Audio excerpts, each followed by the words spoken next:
राधिका पति भगवान श्री कृष्ण के मन में दूध पीने की इच्छा होने लगी।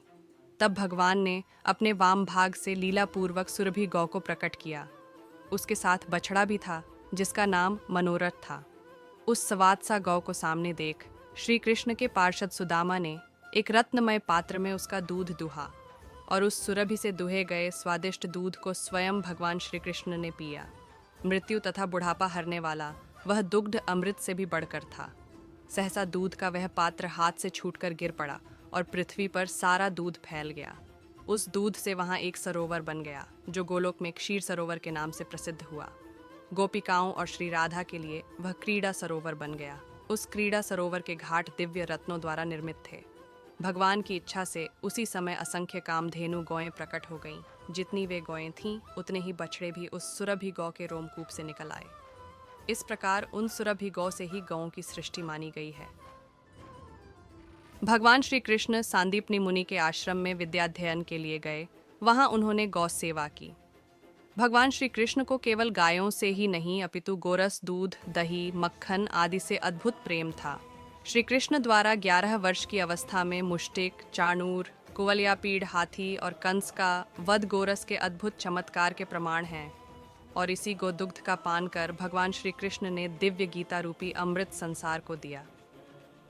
गौ रक्षक भगवान श्री कृष्ण ने गौ माता की रक्षा के लिए क्या क्या नहीं किया। उन्हें दावानल से बचाया, इंद्र के कोप से गायों और ब्रजवासियों की रक्षा के लिए गिरिराज गोवर्धन को कनिष्ठिका उंगली पर उठाया। तब देवराज इंद्र ने ऐरावत हाथी की सूंड के द्वारा लाए गए आकाश गंगा के जल से तथा कामधेनु ने अपने दूध से उनका अभिषेक किया और कहा कि जिस प्रकार देवों के राजा देवेंद्र हैं, उसी प्रकार आप हमारे राजा गोविंद हैं। भगवान श्री कृष्ण का बाल्य जीवन गौसेवा में बीता, इसीलिए उनका नाम गोपाल पड़ा। पूतना के वध के बाद गोपियां श्री कृष्ण के अंगों पर गोमूत्र, गोरज व गोमय लगाकर शुद्धि करती हैं, क्योंकि उन्होंने पूतना के मृत शरीर को छुआ था। और गाय की पूंछ को श्री कृष्ण के चारों ओर घुमाकर उनकी नज़र उतारती हैं। तीनों लोकों के कष्ट हरने वाले श्री कृष्ण के अनिष्ट हरण का काम गाय करती है।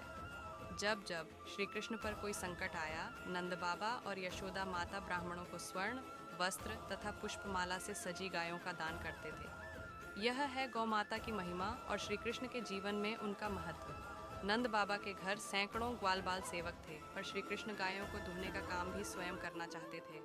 कन्हैया ने आज माता से गाय चराने के लिए जाने की जिद की और कहने लगे कि भूख लगने पर वे वन में तरह तरह के फलों के वृक्षों से फल तोड़कर खा लेंगे। पर माँ का हृदय इतने छोटे और सुकुमार बालक के सुबह से शाम तक वन में रहने की बात से डर गया और वह कन्हैया को कहने लगी कि तुम इतने छोटे छोटे पैरों से सुबह से शाम तक वन में कैसे चलोगे? लौटते समय तुम्हें रात हो जाएगी। तुम्हारा कमल के समान सुकुमार शरीर कड़ी धूप में कुम्हला जाएगा। परंतु कन्हैया के पास तो माँ के हर सवाल का जवाब है। वह माँ की सौगंध खाकर कहते हैं कि न तो मुझे धूप लगती, गर्मी है, और न ही भूख। और वह माँ का कहना न मानकर गोचारण की अपनी हट पर अड़े रहे।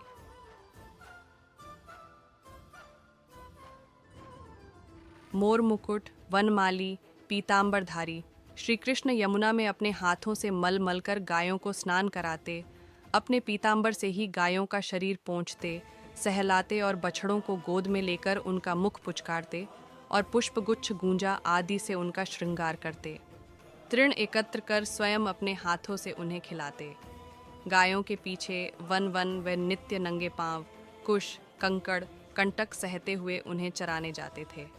गाय तो उनकी आराध्य है और आराध्य का अनुगमन पादत्राण, जूते पहनकर तो होता नहीं। परम ब्रह्म श्री कृष्ण गायों को चराने के लिए जाते समय अपने हाथ में कोई छड़ी आदि नहीं रखते थे। केवल वंशीले हुए ही गायें चराने जाते थे। वह गायों के पीछे पीछे ही जाते हैं और गायों के पीछे पीछे ही लौटते हैं। वह गायों को मुरली सुनाते हैं। सुबह गोसमुह को साष्टांग प्रणिपात प्रणाम करते और सायंकाल गायों के खुरों से उड़ी धूल से उनका मुख पीला हो जाता था।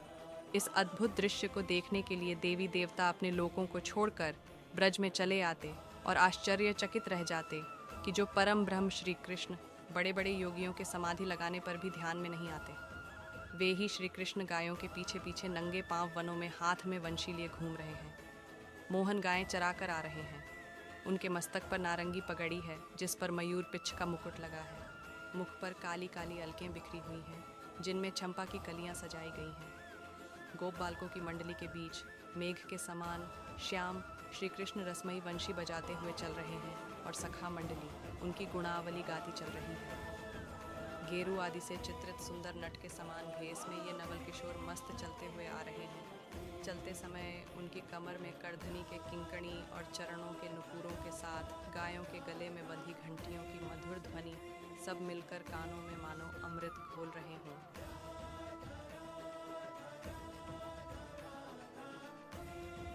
आपको यह स्टोरी अगर पसंद आई हो तो लाइक करें, शेयर करें और इसी तरह अच्छे अच्छे मोटिवेशनल स्टोरी सुनने के लिए हमारे चैनल को सब्सक्राइब करें।